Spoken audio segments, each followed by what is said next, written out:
Hi, நான் தான் Yasodha. Welcome to VR kitchen.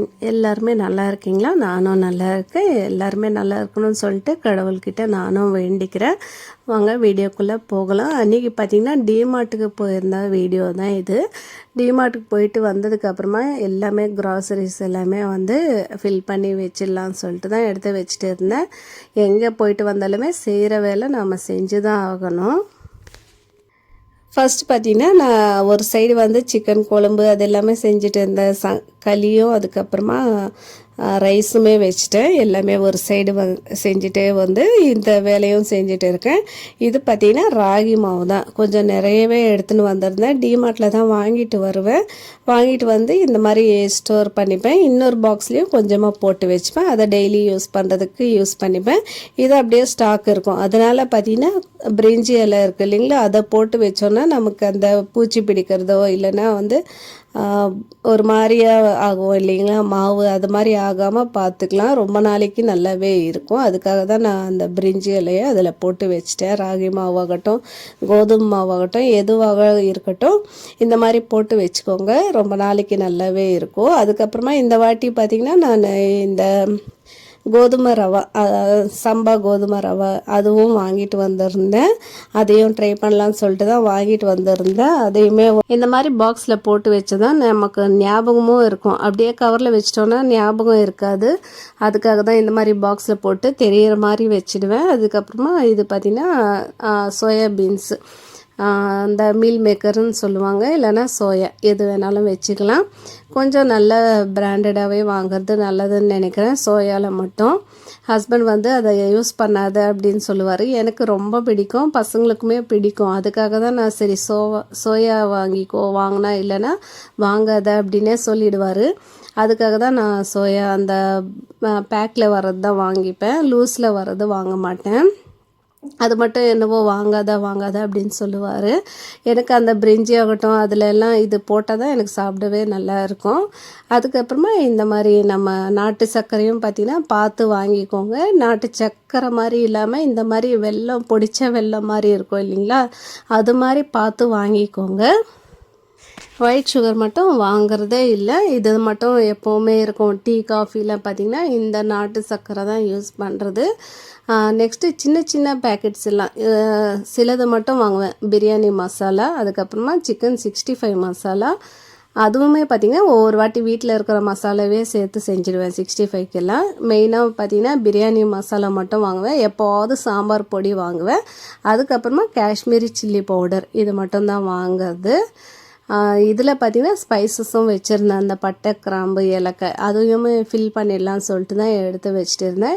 இந்த மாதிரி ஒரு பாக்ஸில் போட்டு வச்சோன்னா கொஞ்சம் நமக்கு அந்த பூச்சி பிடிக்காமல் இருக்கும். அதனால் சின்ன சின்ன அந்த பேக் எல்லாமே பார்த்திங்கன்னா அந்த ஸ்ட்ரெயிட் பாக்ஸ் அது பார்த்திங்கன்னா 100 ரூபாய்க்கு தான் வாங்கியிருந்தேன்.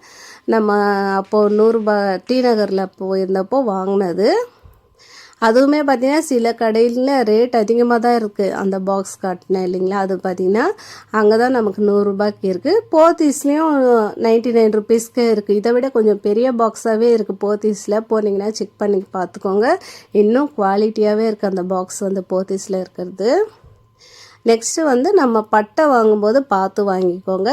நமக்கு இந்த மாதிரி சுருள் பட்டைன்னு கேட்டு வாங்கிக்கோங்க. இல்லைன்னா ஸ்டிக்கு மாதிரி இருக்கும், அதெல்லாம் யூஸ் பண்ணக்கூடாதுன்னு சொல்கிறாங்க நிறைய.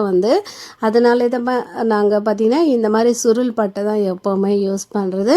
இதில் ஃபுல்லாகவே பார்த்திங்கன்னா நம்ம பிரியாணி மசாலா எல்லாமே இதில் போட்டு வச்சுப்பேன்.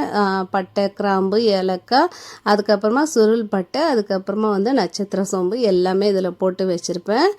அதுக்கப்புறமா பார்த்திங்கன்னா இந்த ஜாவித்ரி பூ, அது சூப்பராக இருக்குது. பிரியாணியில் ட்ரை பண்ணி பாருங்கள். அதை போட்டாவே கொஞ்சம் டேஸ்ட் கொஞ்சம் நல்லாவே இருக்குது. இன்னுமே எடுத்து கொடுக்குது பிரியாணிக்கு.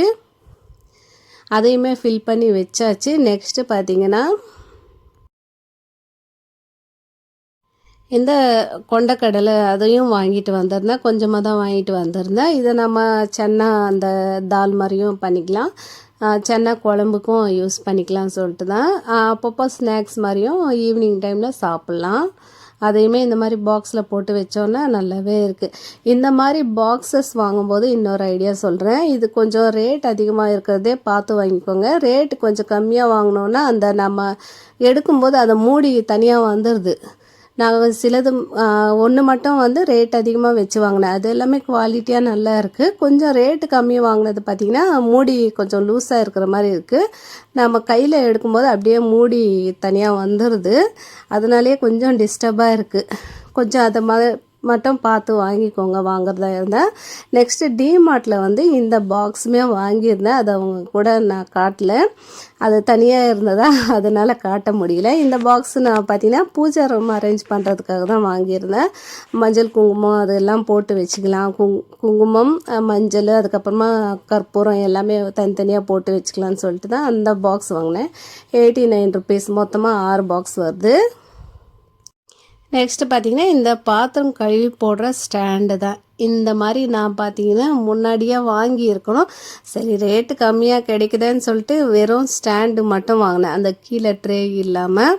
சரி எப்படியோ அட்ஜஸ்ட் பண்ணி நாம் யூஸ் பண்ணிக்கலாம்னு சொல்லிட்டு தான் வாங்கினேன். அதுவே பார்த்திங்கன்னா நமக்கு 500 600 வந்தது. அப்போது நான் வாங்கும்போது ஒரு 4 வருஷம் இருக்கும்னு நினைக்கிறேன். அதை வாங்கி அப்போது வாங்கும்போதே பார்த்திங்கன்னா ஒரு 600 அது மாதிரி இருக்கும். அப்போவே நான் கொஞ்சம் இந்த மாதிரி வாங்கியிருந்தேன்னா இப்போ இதை வாங்க தேவையே இல்லை. அதுக்கப்புறமா பார்த்திங்கன்னா நிறைய கடையில் நான் இந்த மாதிரி வெறும் அந்த கீழே வைக்கிற பிளேட் இருக்குது இல்லைங்களா, அந்த பிளேட்டு கிடைக்குமான்னு நிறைய கடைங்களுக்கு போயினப்பெல்லாம் செக் பண்ணி பார்த்தேன். எங்கேயுமே இந்த மாதிரி வைக்கிறதே இல்லை. வாங்கினா ஃபுல் செட்டாகவே வாங்கணும் அப்படின்னு தான் சொல்கிறாங்க. சரி எப்படியோ யூஸ் பண்ணிகிட்டு இருந்தேன் கொஞ்ச நாள். அதுக்கப்புறமா முடியலன்னு சொல்லிட்டு இந்த ஸ்டாண்டு தான் வாங்கினேன். இந்த ஸ்டாண்டுமே பார்த்திங்கன்னா நான் பாரிஸ் போயிருந்தப்போ 2-3 கடைங்களில் ரேட் செக் பண்ணி பார்த்து அதுக்கப்புறமா எனக்கு கன்வீனியண்ட்டாக இருந்தது. அந்த ஒரு கடையில் மட்டும் வாங்கினேன்.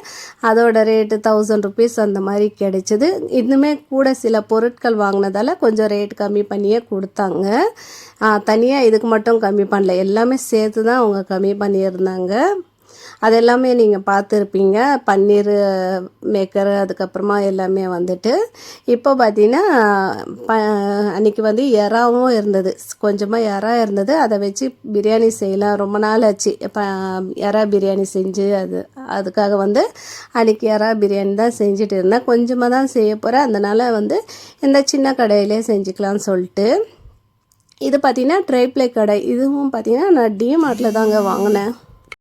இது கொஞ்சம் பெரிய கடையாகவே இருக்குது. இந்த கடை வந்து நமக்கு நல்ல வெயிட்டாகவும் இருக்கும்.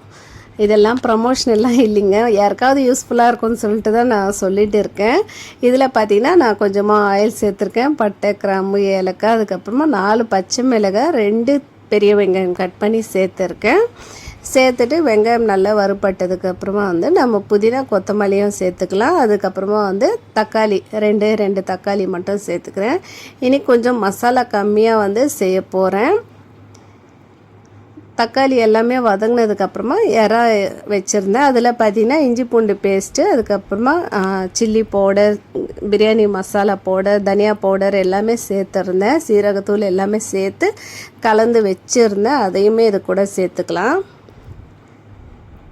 இறையவையும் சேர்த்துட்டு நல்லா ஒரு வாட்டி மிக்ஸ் பண்ணிவிட்டு ஒரு மிக்ஸி ஜாரில் பார்த்திங்கன்னா கொஞ்சமாக பாதாம், முந்திரி, அதுக்கப்புறமா கசகசா 1 ஸ்பூன் கசகசாவையும் சேர்த்து நல்லா வந்து இந்த மாதிரி மையாக அரைச்சிக்கோங்க. அந்த பேஸ்ட்டையும் இது கூடவே சேர்த்துக்கலாம். நம்ம பிரியாணியில் பார்த்திங்கன்னா இந்த வாட்டி இந்த மாதிரி தான் செய்ய போகிறேன், கொஞ்சம் டிஃப்ரெண்ட்டாக இருக்கட்டும்னு சொல்லிட்டு. சேர்த்துட்டு நல்லா மிக்ஸ் பண்ணிவிட்டு நம்ம நார்மலாக பிரியாணி எப்படி செய்வோமோ அது மாதிரி தான் செய்கிறது. இதில் பார்த்திங்கன்னா நான் முந்திரி பாதாம் அதை மட்டும் தான் அரைச்சி ஊற்றிருக்கேன், கொஞ்சம் ஸ்பெஷலாக இருக்கட்டும்னு சொல்லிட்டு. இப்போது நம்ம கழுவி வச்சுருந்த அரிசி அதையுமே வந்து இது கூட சேர்த்துக்கலாம். சேர்த்துட்டு உப்புமே போட்டு செக் பண்ணிக்கோங்க. ஒரு வாட்டி மிக்ஸ் பண்ணிவிட்டு அதுக்கப்புறமா தண்ணி சேர்த்துக்கலாம். என் ஃப்ரெண்ட்ஸே என்னை கேட்பாங்க, இதை எங்கே வாங்கினேன் அதை எங்கே வாங்கினேன்னு சொல்லிட்டு. அதுக்காக தான் நான் வந்து இந்த வீடியோவில் எல்லாமே ஷேர் பண்ணியிருக்கேன், எது எங்கே வாங்கினேன்னு சொல்லிட்டு. யாருக்காவது வந்து ஒரு ஐடியாவும் இருக்கும். இந்த மாதிரி பார்க்கும்போது நம்ம ஒரு இடத்துக்கு போகிறோன்னா ஒரு ஐடியா வரும், இது நல்லா இருக்குன்னு ஒரு வீடியோவில் சொல்லியிருக்காங்களே அப்படின்னு சொல்லிட்டு.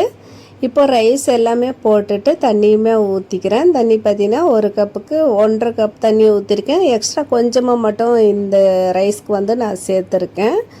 இது கொஞ்சம் ரைஸ் பார்த்திங்கன்னா கொஞ்சம் நல்லா வந்து குண்டு குண்டாக இருக்குது. அதனால் வந்து கொஞ்சமாக எக்ஸ்ட்ரா தண்ணி மட்டும் ஊற்றிக்கிறேன்.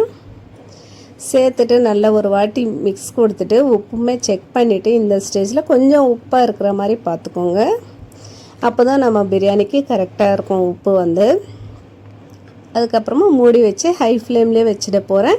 இதுக்கு இந்த மாதிரி கொதித்து வந்ததுக்கப்புறமா சிம்மில் வச்சுட்டு ஒரு 20 மினிட்ஸோ அந்த மாதிரி வந்து அப்படியே சிம்மிலேயே விட்டுருங்க. நல்லா வந்து ரைஸுமே நல்லா நமக்கு வெந்து வரும். அந்த வீடியோ வந்து மிஸ் ஆயிடுச்சு. இந்த வீடியோ பிடிச்சிருந்தால் கண்டிப்பாக லைக் பண்ணுங்கள், ஷேர் பண்ணுங்கள், சப்ஸ்கிரைப் பண்ணிங்கன்னா நம்ம சேனலில் வந்து இன்னொரு வீடியோ வந்துச்சுன்னா உங்களுக்கு நோட்டிஃபிகேஷன் வரும். ஹைப்புன்னு ஒரு ஆப்ஷனும் இருக்குது, அதையும் கிளிக் பண்ணிக்கோங்க. தேங்க்ஸ் ஃபார் வாட்சிங்.